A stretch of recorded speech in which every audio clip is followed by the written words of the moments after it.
24-এর গণ অভ্যুত্থান পরবর্তী সময়ে আমাদের যেই গণতন্ত্রের অগ্রযাত্রা শুরু হয়েছে নতুন করে, এই সময় বেগম খালেদা জিয়া জাতির অভিভাবক হিসেবে ছিলেন। আমাদের এই ক্রান্তিকালে ওনাকে অনেক প্রয়োজন ছিল, ওনার উপস্থিতি।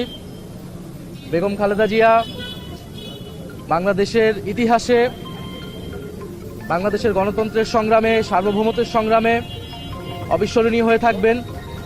আমরা এরশাদ বিরোধী আন্দোলন, 90-এর স্বৈরাচার বিরোধী আন্দোলন থেকে ফ্যাসিবাদ বিরোধী আন্দোলন পর্যন্ত ওনার আপোষহীন যে মনোভাব, দৃঢ়তা, সেটা বাংলাদেশের গণতন্ত্রকামী, মুক্তিকামী মানুষকে অনুপ্রেরণা জাগিয়েছে।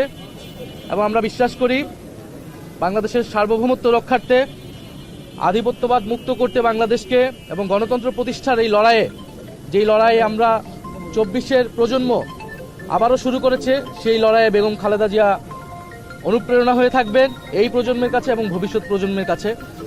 আমরা তার পরিবারের কাছেও শোক জানাই, সমবেদনা জানাই, যে এই শোক সইবার শক্তি তার পরিবার এবং সমগ্র জাতিকে আল্লাহ দিক, এবং তার যেই লড়াই, সেই লড়াইকে আমরা ধারণ করেই বাংলাদেশকে আমরা পুনর্গঠন করব, গণতন্ত্র প্রতিষ্ঠা করব, এটাই আমাদের প্রত্যাশা আজকের দিন।